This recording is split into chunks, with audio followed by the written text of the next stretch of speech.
Ikiwa ndio kwanza kabisa unatucheki kupitia YouTube channel ya Kelvin Zehot, hakikisha unabonyeza subscribe kisha alama kengele itakayojitokeza. Alafu nachukua fursa kukaribisha kabisa mpenzi mtazamaji katika kipindi maridadi A Day with KZ au A Day with Kelvin Zehot. Na ikiwa sikia leo nakuja pamoja na mtu mashuhuri katika tasnia ya movie industry, si mwingine ni Icuburundi. What's up bro?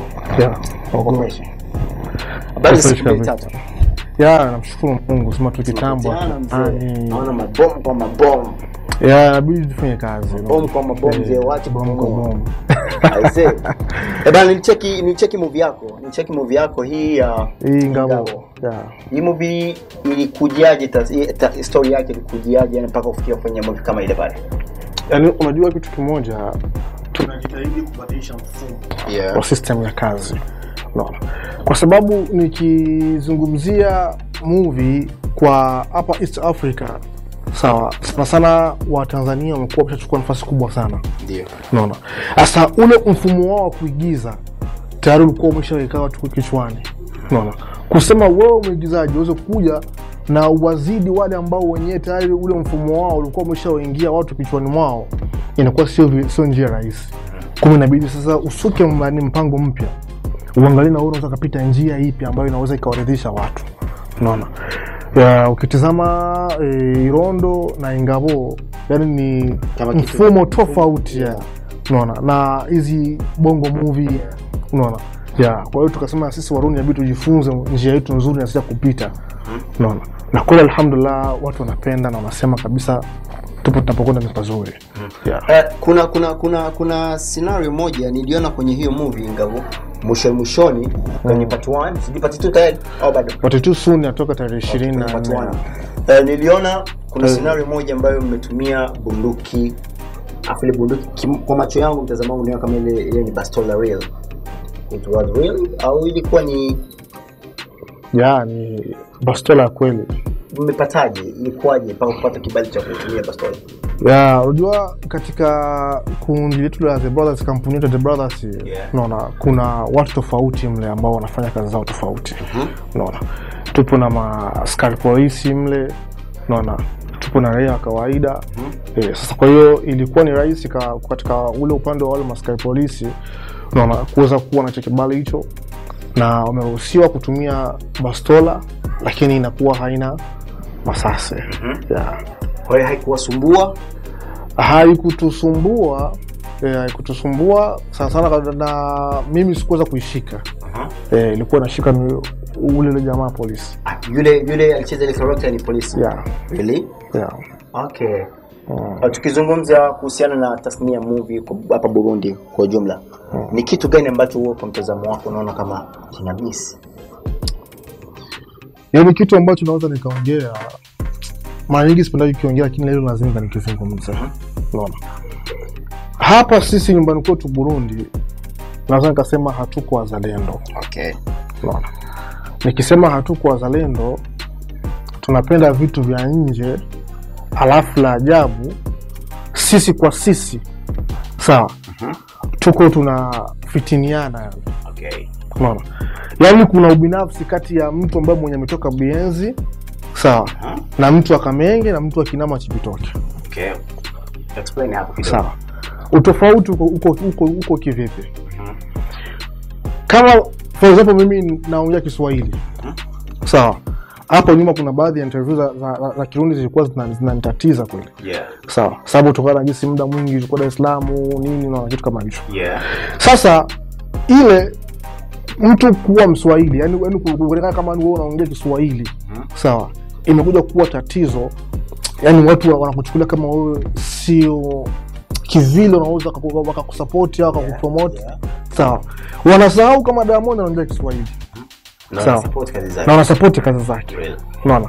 Na utakutana hata kuna wengine watangazaji ambao wenyewe nipo na namba zao, anapiga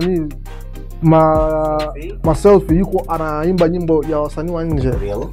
Sawa. Lakini kwa sababu wewe ni Mrundi, sawa, na mtu anatoa pesa yako kwa sababu ufanye kitu kizuri na utangaze nchi yako, sawa, lakini unafinywa kwenye koo. Inaonekana huyu ni Mswahili, huyu ni Mswahili huyu. Sawa. Na kumbe sasa nahitaji kujua tofauti ya Mswahili, sawa, alafu ni Mrundi, na tofauti ya mtu ambaye sio kuwa Mrundi alafu ni Mswahili. Okay. Sawa. Why tunapenda vitu vya nje na wanaongea Kiswahili? Sawa. Na kwa nini sisi ambao unatoka Warundi alafu tunaongea Kiswahili tunapigana vita kwa vita? Sawa. Sasa kumbe kwa hiyo hicho ni kitu ambacho yenyewe naweza nikasema kitachelewesha sisi entertainment yetu ya Burundi kuweza kuwa up zaidi. Sawa. Kwa sababu sisi wao kwa wao hatupendani. Tunafitiniana. Kuna wasanii nao kusema wafikishe 1M views kwenye YouTube. Sawa. Hapa kwetu Burundi, unaona, ni ngoma ambayo mtu anaweza kupiga kachezeka kabisa. Sawa. Kwa sababu gani? Ni vigumu. Light kama nazungumzia hao wasanii wakubwa na nataja majina yao, sawa. Light kama, sawa, Satbi aposti nyimbo ya Fizzo. Sawa. Fizzo aposti nyimbo ya Satbi au Lolo au wasanii wengine. Ni virahisi kuweza kufikisha hiyo 1M. Yaani kama ile kusapotiana fulani. Kusapotiana. Yeah. Sasa unakutana sasa wao kwa wao hawapendani. Sawa. Alafu unafikiria vipi ile 1M mtu unaweza ukaifikisha vipi? So hard. Kila mtu ana mashabiki zake. Kila mtu ana njia zake za kupita. Sawa. Tazama mfano uliokuwa hai. Wajwere ambao wanacheza hapa katika timu za taifa wako international na wanaozikana nje. Sawa. Pita katika Instagram zao hauwezi ukakuta hata wanasupport nyimbo ya Burundi. Sawa. Au movie ya Burundi. Okay. Sawa. Kwa sababu gani? Hatuna upendo. Sawa. Na ni vigumu sasa kuweza kufikisha kwa ili kufika katika hiyo level kama ya watu wengine, sababu sisi kwa sisi tuko kimakundi makundi, tuko wanafiki, yani tunanafikianaga. Sawa. Wewe unadhani kwa upande wako tatizo hilo lina effect kiasi gani? Naweza nikasema nafasi kubwa sana. Naona ambayo ina effect katika nafsi yangu. Tayari mimi ni msanii wa movie. Naona. Na katika njia zangu za kutegemea za huku na kule, kupiga huku na kule, sawa, nafasi kubwa ilikuwa si Burundi. Sawa. Maana nilikuwa nafanya movie zangu na kwenda kuziuza nje ya nchi yangu. Sawa. Ni kwa sababu ya kutafuta soko. Lakini sababu niko na ule uzalendo, sawa, na ndio maana najivunia mimi. Unaona? Japokuwa tungaliki down kwenye soko, ndio maana najivunia, na ndio maana saa hizi niko nafanya movie za Kirundi, kwa sababu wale ambao walikuwa wanazoea kujua kama yule mtu anafanya movie za Kiswahili, wenda huyu mtu ni wapi. Sawa, wajua walisi yangu mimi natoka ni wapi? Natoka ni Burundi. Na niko proud of kuwa Burundi. Sawa. Hapo nyuma kipindi nilikuwa Tanzania, nilikuwa niko na asilimia kubwa sana, sawa, ya kuweza kuwa na uraia wa Kitanzania. Sawa. Kwa sababu hiyo mimi niruhusu na nilikuwa mimi rais. Sawa. Lakini haikuniwa mimi uraisi kwa sababu gani? Nilikuwa najitangaza kama Mrundi. Hata wasanii kubwa wote walikuwa wanita katika jina la Mrundi. Sawa. Nilikuwa niko proud nalo. Sawa. Ndio niko na ndugu huko, niko na family huko, na uweza kabisa nikabadilisha kabisa uraia. Lakini sijafanza hivyo. Unaona? Kwa sababu mimi napenda nchi yangu, na ule mtu ambaye atashindwa kunisupport mimi eti sababu naongea Kiswahili, sawa, anakuwa hataki maendeleo ya nchi yetu na hataki nchi yetu ifike mbali zaidi. No. Kwa hiyo tujifunze mfumo mpya. Sana ni kwa wasanii kwanza. Pili watangazaji. Alafu ndio kunakuja mafanzi. Sawa. Nasikiaga muziki ya Burundi, mimi narudi kuongea kitu maana kitu mimi ni happen sana. Nasikiaga muziki ya Burundi, sawa. Baadhi ya wasanii wanaimba au wajora mpira, wanawaimba, wanawasifu, wanafanya nini? Why our support hata basi kwa posti? Sawa. Kwa sababu wao tayari wameshakuwa international, wako nje huko na wanacheza mipira huko, sawa. Wana wafans tofauti. Sawa. Sasa why wanashindwa kwa support? No. Kumbe Burundi mfumo wetu ambao tuko nao wa sanaa utatufelisha na hautotufikisha sehemu yote ile kama hautataka yani kubadilisha mfumo. No. Unadhani hali hiyo ndio inasababisha tasnia ya movie kidogo ionekane kama imefifia kwa hapa Burundi? Yani sijazungumzia tasnia ya movie yenyewe pekee. Nimezungumzia kwa jumla industry nzima. Yani industry nzima. Basi unadhani kama hiyo ndio sababu kubwa inasababisha industry ya Burundi kufifia? Kuwa down. Yeah. Hiyo ni sababu moja wapo kubwa ambayo inasababisha sanaa ya Burundi iko chini, na inaonekana hata wale wasanii wakubwa ni underground. Kwa sababu gani? Hawana vitu, yaani ukitazama kwenye YouTube zao zinatia hata aibu. Sawa, hakuna msanii hata mmoja ambaye anajisifu ni legend, hana hata 1M.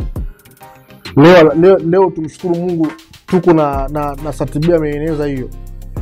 Sawa. Na hapo kwa sababu gani ya featuring ambayo ilifanza? Kwa hiyo featuring ina push zaidi entertainment na ina push soko ya mtu. Sawa. Sasa kwa hiyo tujifunze sisi kwa sisi kwanza, tuwe na ile peace. Unaona? Angalia mfano uliokuwepo hai. Sawa. Chukua kwa wasanii wa Tanzania ambao tuko nao hapa jirani yetu. Sawa. Wako na nafasi gani ya kusapotiana? Asilimia ngapi? Asilimia kubwa. Sawa. Leo unaweza ukutana mtu ni underground, sawa, lakini ni mchekeshaji, anafanza kitu na mwisho wa siku unasikia Diamond anamwimba ile mtu fulani kwenye muziki wake, anamwimba yeye. Sawa. Unaona kama haumjui, utaka umjue mtu ni nani, mtu ni mtu aina gani. Sawa. Kuma sasa sisi tunajifanya kama sisi ni wabinafsi. Sawa. Ndio kitu ambacho kinatukwamisha hicho, sisi tu kwa binafsi. Hiyo naongea kweli kabisa. Sasa tujifunze jinsi gani ya kuweza kubadilisha mfumo wa system yetu ya industry yetu, sababu tuweze kuwa na sisi international zaidi. Tuzungumzie kidogo upande wa muziki. Unapokuwa nyumbani kwako, ni wasanii gani ambao unapenda kusikiliza, au muziki wa aina gani hapa unapokuwa nyumbani, kwa playlist yako wasanii hapa nyumbani? Yani mimi kiukweli naweza nikasema napenda sana kufuatilia muziki wa Burundi. Okay. Sawa. Hata katika simu yangu ukisikia muziki nasikiliza, sawa, ni muziki wa Burundi. Na nikiwa nyumbani, kwa hiyo na ile ladha inanifanya mimi ni yani nijivunie. Sawa. Hata nikiwa safari siku hata hapa Burundi, sawa, napenda kupiga muziki ya nyumbani kwetu. Okay. Sawa. Na kwa sasa napenda kusikiza hawa wa manyu kama ambao wenyewe wako nakuja underground nini. Sawa. Wanafanza vizuri sana. Ni kizazi kipya ambacho kitakuja na imani, kitakuja kubadilisha muziki wa Burundi. Kitakuja kubadilisha mfumo wa Burundi, wa muziki wa Burundi. Sababu wanapiga muziki international, unasikia muziki huko na akili. Muziki unasikia huko na baba, huko na mama na huko na mtoto. Sawa. Karibu kinywaji. Asante. Yeah. No. Hii ni hapa au umetumana huko ndani town? Hizi hapa hizi. Wifi anatengeneza hapa. Yaani nimeanza kuipenda hata kwa mtazamo. Alafu nasikia na ladha yake ni nzuri. Asante sana. Okay. Kipindi ulikuwa shule. Ulikuwa na ndoto maybe utakuja kuwa mwigizaji siku moja, au utakuja kuwa icon Burundi kama jina lako leo lilivyokuwa? Ulikuwa unategemea ipo siku itakuwa hivyo? Yaani kiukweli wanasemaga jinsi unalavyo ndivyo mkavyo. Yeah. Nikimaanisha kile kitu ambacho unapenda, mwisho wa siku unataka kuja kukifanza. Sawa. Unajua mimi nilikuwa mtu ambaye napenda sana, unaona, yani uchekeshaji. Sawa. Nikikaa na watoto wenzangu nakumbuka hata nao tukutana nao napenda kuongea kitu. Unaona, nilikuwa mtu ambaye napenda ubunifu sana. Unaona. Sasa kumbe nilikuwa na ndoto hizo. Siwezi nikasema kama nilikuwa nazo eti sasa hivi au jana juzi. Nilikuwa nazo hizo ndoto. Sawa. Za kuzaliwa Hollywood. Unaona. Na kutembelea hizi njia za movie. Lakini kwa bahati nzuri nikazaliwa Afrika. Nifikiri utasema labda bahati mbaya. Bahati nzuri nimezaliwa Afrika. Unaona? Sasa kumbe hiyo ndoto nilikuwa nayo toka zamani. Sawa. Na kipindi hicho niko mdogo nilikuwa napenda sana kuona movie za Shahrukh Khan. Sawa. Kwa hiyo nilikuwa navutiwa sana na uigizaji wake. Alafu siku moja maana alikuwa kila movie napaswa kulia. Really? Sawa. Maana jamaa alikuwa na emotion sana kwenye movie yake. Yeah, kweli. Unaona? Sasa siku moja nasema mimi nataka niwe kama huyu mtu fulani. Sawa. Yeah. Lakini kwa bahati nzuri maana hajafariki na mimi sijafariki. Bado ndoto zangu bado hazijaishia njiani. Na imani kama ipo siku mtakutana kwenye siku kukutana. Okay. Hivi shuleni ulikuwa ni mtu wa aina gani? Shuleni primary school. Yeah, primary school mimi nilikuwa niko mtu ambaye sana mkimya. Unaona? Alafu naweza kusema nilikuwa niko mtu ambaye msumbufu sana. Mtukutu. Niko mkimya lakini niko msumbufu. Kivipi sasa? Niko mkimya yani katika wale watu ambao wenyewe wananishinda mimi. Sawa, mabavu. Sawa. Kwa kutaka maana nilikuwa napenda kana na watu ambao wananishinda ukubwa. Sawa. Kwa kutaka nipate ile nafasi ile lazima kuwa mkimya. Sawa. Maana nikiwa mkimya nitapata nafasi ya karibu yao. Unaona? Natumwa, nafanya nini? Unaona? Natembea nao kwa najisikia kama na mimi nafarijika. Lakini nilikuwa mtukutu kama nikiwa na wadogo wenzangu. Kwa hiyo nilikuwa nawapa kabisa timu mbili mpaka wanatimbulika kabisa. Nilikuwa nawasumbua sana. Unaona? Hivi unajua kupika chakula? Yaani mimi naweza kusema na ufundi huyo kabisa mkubwa. Sometimes inafikia nyumbani unapika unabadilisha majukumu na wife? Yaani majukumu ya kupika, sawa. Kwa huu muda sio nafasi yangu. Sawa. Lakini na huo ufundi na unjua. Napika mke akiwa hayupo. Yaani before sawa. Maana nao sina wife. Sipo naye. Kabla nilikuwa niko naye hiyo tungwa hifadha. Okay. Ilikuwa ni kawaida kufanya kitu kama hicho. Yeah, nao nipo single daddy. Single daddy. Wasichana urembo kazi kwenu. Icuburundi single daddy. But national sorry kidogo. Nikisema nipo single daddy, it doesn't mean you are such. Haimaanishi kama nipo sokoni. Ila upo single. Sawa. Yes, of course nipo single, unaona. Mtu anaweza akasifu hiyo bwana una shati nzuri, lakini haijamaanisha kama kalitamani anataka yani ulimpe nalo. Sawa. Ikitokea sio nakwambia hivyo. Yaani nipo single, lakini si nipo sokoni. Zani hiyo itakuwa imeeleweka. Haipo sokoni. But ikitokea hiyo ndio sio kama imetokea ni private. Sawa, imetokea katika maisha kutokea. Kwa nini ukupenda kuweka mahusiano yako kwenye mitandao? Kwa sababu nakumbuka last time kipindi umeoa nilipata taarifa hizo. Yeah. Ilikuwa ni mwaka 2018 kama sikosea. 17. Yeah. Nilipata taarifa hizo. Na timbuli ambazo zimetokea kati yako na ile issue ambayo ilitokea. Nakumbuka kipindi kiko Dar es Salaam. Nakumbuka kipindi kiko Dar es Salaam. Kasumbua akanitengenezea uadui huko. Okay. Unajua mwenyewe. Nakumbuka ile ndio ilikuwa sababu ya kuvunja ndoa yako au? Hapana. Unajua mimi sina yani ni miezi 8 saa hizi. Sawa, sipo kwenye ndoa yangu. Okay. Kwa hiyo ni hapa tu jana. Yaani ile imetokea kule zamani sana. Pole sana. Yeah. Na kwa hiyo sipendi sana mimi unajua yani kuyaweka wazi maisha yangu mimi. Sawa. Maana mimi ni Muislamu alafu mimi ni Mwafrika. Sawa. Kwa hiyo napashwa niheshimu kwanza misingi ya dini yangu mimi. Yaani husu vipi? Sawa. Mke wangu mimi siwezi nikamtia kwenye social media ni mposti nifanye nini niweke huko. Maana yeye sio ndo anafanya movie. Anafanya movie. Yeah. Sawa. Sasa kwa hiyo haina maana yeye kuweza kumweka kwenye social media. Inakuwa isaidizi kitu. Bali kwa nini unatengeneza uadui wa kuja kuvunja hali ya maisha yangu.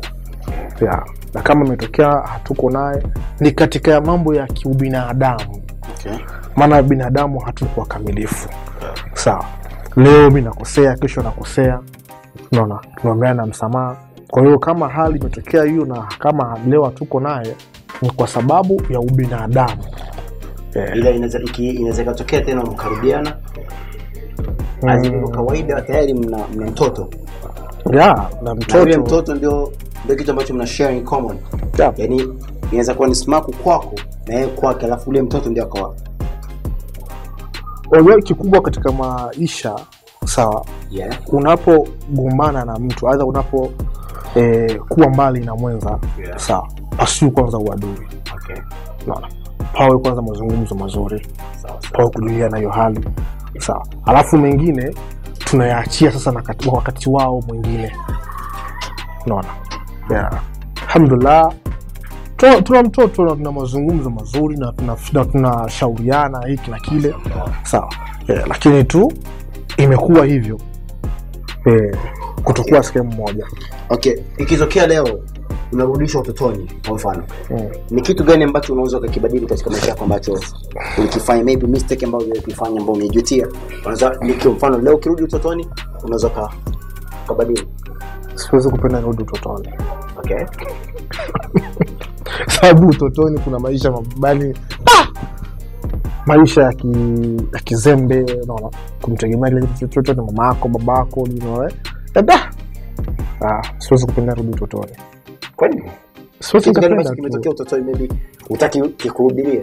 Yaani kule ni utotoni, sawa? Na siwezi kupenda kurudi kule maana for example mtu wewe umeshakuwa tajiri, mtu akwambia urudi umekuwa maskini kule. Sio jamaa huyu anataka tu kutilia nuksi huko mbele usifiki vizuri huko. Okay. Labda niombe nifike uzeeni. Alafu nitangulie peponi. Kwa mfano unabadilishwa majukumu mara papu unakuwa kiongozi fulani mwenye wadhifa wake mwenye cheo serikalini. Ni kitu gani ambacho unaweza ukakifanya labda kikaja kubadili tasnia? Naposema tasnia ya movie na muziki kwa namaanisha yani industry yote Burundi kwa jumla, kitu gani ambacho unaweza kukifanya? Kitu ambacho naweza nikakifanya, sawa, moja kwanza ni kufanza wale ambao wenye wapo katika hiyo tasnia wajielewe kwanza ni wanani. Okay. Sawa. Kwa sababu unajua mtu ushakuwa msanii wewe ni balozi. Sawa. Unaipromote nchi yako kwa mazuri kwa mabaya. Sawa. Unaweza ukachafua nchi yako na unaweza ukaiproud nchi yako. Sawa. Yeah, kumbe ni napaswa kwanza wao wafunze jinsi gani kuweza kujielewa. Alafu na wakijielewa njia zingine rahisi wao ndio wanapaswa kuzitafuta. Unaona? Kwa sisi wasanii tutapenda kulaumu serikali yetu, serikali hili haisaidii hicho la kile. No. Kwanza mtu kwanza wewe ndio unapaswa kwanza kujitengenezea misingi yako wewe mizuri. Sawa. Usilaumu tu serikali itakufanyia hivi. Serikali ina majukumu mengi ya kufanya. Sawa. Sasa haiwezi kaacha majukumu yake ije fanya na majukumu yenu nyinyi. Unaona? Bosi wako wewe ambaye anakufanyisha kazi, sawa, hawezi akachukua majukumu yako nyumbani. Sasa inabidi wewe ujue mshahara wako ambao utakaopata utautumia vipi. Lakini bosi wako hata kupangia mshahara wako ambao utakaotumia. Kwa maana hiyo unahisi labda au unamaanisha kwamba serikali haiwezi ka play part kusababisha tasnia ya industry hapa Burundi isonge mbele kidogo angalau? Inaweza, lakini si nafasi kubwa. Nafasi kubwa ni kwa wale wahusika. Kama wale wahusika hawajajielewa, haitakuwa rahisi serikali yao kuweza kuwawekea makubwa ambayo wenyewe hawataweza kuyafanya. Serikali inampa uraia, urahisi raia yote yule kufanya business yake. Sio tu paka msanii.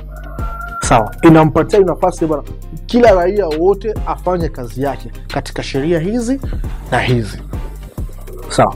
Sasa na sisi wasanii tupo katika hiyo fursa. Sawa. Kufanya mambo yetu. Kumbe kufeli ni sisi. Sawa, na kufika mbali zaidi ni sisi. No. Ndio kikubwa ni sisi kwanza kujielewa. Tukijielewa, ndio maana nimesema hivi, hao wasanii wapya, hichi kizazi kipya ambacho kiko kinakuja, na imani kama kitafika mbali. Sawa. Kwa sababu kwanza wako na niveau d'étude. Sawa. Na wanajua wako wanafanza nini. Tazama hata utofauti wa muziki, ladha yao ni tofauti kabisa. Nasikia wako unakuja vizuri. Sawa. Shida tu ambayo yenye iko ni moja. wale wasanii wakubwa ambao wanajisifu ni ma legends, sawa, ndio wanakosa nafasi nyingine kwa support hawa vijana. Labda ni hofu ambayo nayo labda tuka support watatuteremsha au naishi. Hauwezi ukawa na hofu na unajua kama unaelekea kufa. Okay. Explain hiyo. Sawa. Unajua hawa vijana ni kama wanakuja kuchukua nafasi zao. Na mimi ndio mmoja wakielewa. Wataki, wasitaki. Sawa, wanakuja kuchukua hizo nafasi. Kumbe kusema waandikishe historia nzuri, wanapaswa wawe karibu na hao watoto. Wajivunie kesho akishapata nafasi kubwa waseme kuna mchango wangu hapa. Sawa. Kwa sababu narudi na wao support. Wasiwa support. Sawa. Wanalazimika kuchukua nafasi zao. Na Mungu akijalia watapata mabadiliko ya kimapato kushinda wao. Na muziki utawalipa kushinda wao. Kwa hiyo tuko tunakwenda entertainment inapasha ilipe ya Burundi. Kwa hiyo tuko tunakwenda si miaka 3 mbele na imani ni miwili. Sawa. Kumbe wao wanaelekea kufa na hawawezi kuwa na hofu sababu hawana ujanja kukwepa hilo. Kumbe wasogeze wala kutoka karibu yao. Wasiwatii kwenye malebo yao, watawaribia jina. Bali kwa nini wasiweke kwenye malebo yao? Wasiwatii kwenye malebo yao, na kama watu watapata fursa mimi kunisikia, wasingie katika lebo ya mtu mmoja msanii mkubwa. Sawa. Watamfanya underground. Yaani utamweka kule kwenda kwa kumua. Sawa. Watampotezea ule muda wake wa kujituma na kufocus zaidi. No. Lakini akishakuwa yeye kama yeye, japokuwa hatotamka lakini kirohoni yuko na malengo ya kumshinda Fizzo na yuko na vitu za watu wengine wakubwa wa nje ya nchi. Sawa. Au kumshinda msanii wote mkubwa huyo.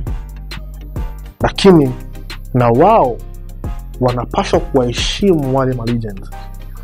Kwa sababu bila wao, sawa, tasnia yetu ya Burundi ingekuwa ipo down sana. Sababu wale walifanza kweli kazi kubwa. Walifanza muziki mzuri. Sawa. Na generation yote ya hivi walikuwa mashabiki zao wale kabisa. Sawa.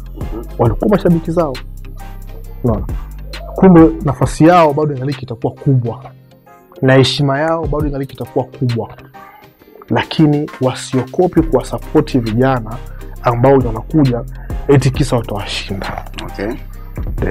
Yeah, kabla sijamalizia kuna movie mbili ambazo kifika zangu nimeona picha mko location ila mpaka sasa siziona. Movie ya kwanza nakumbuka mwaka 2016 tulifanya press conference na nyie pale maeneo ya kwani la Costa Beach kama sasa. Tuko pamoja na Emedu Suleiman PhD na Jacqueline Wolper. Ile movie vipi mpaka sasa? Kama jinsi tulivyozungumza mwanzo, sawa, target ya movie haikuwepo sisi mauzo hapa Burundi. Okay. Sawa. Tulikuwa tunafanza movie tupo na target ya soko ambayo tunapeleka wapi. Kwa hiyo zile movie zilichukuliwa, sawa, na mkataba umekwisha mwaka 2021 mwezi wa kwanza. Ndio mkataba umekwisha, na kwa sasa muda wowote sisi tunataka tukafanza lolote lile ambalo tunataka tukafanza. Kwa hiyo kwa movie mmeuza. Yeah. Kwa hiyo mkao hamruhusi kutumia kufanya sehemu yote ile. Kwa hiyo baada ya mkataba kuisha, kwa hiyo sasa mna haki miliki na hiyo tuna haki miliki nayo, tuna uwezo kufanya lolote lile. Sawa. Kwa hiyo tusubiri uraiani muda wote. Yaani muda wote. Kuna masoko mengine ambayo tuko tunategeza. Sawa. Ikishawezekana hazitaonekana tena. No. Kwa sababu wewe kitu kimoja, hatufanzi movie kwa sababu tuonekane wenda mastaa. Sawa. Tupite barani watoto wale fulani. Bali tunafanza movie katika sehemu ya utafutaji wa maisha. Sawa. Sasa kumbe tumetumia mamilioni ya pesa. Yeah. Sawa. Kwa nini tuziache tu ziwe tu bure tu tupate sifa ya watu kutuona na kutusifia mtaani? Kabisa. Hapana. Unaona? Sasa kumbe kwanza tunatengeneza misingi ya kuingiza pesa. Sawa.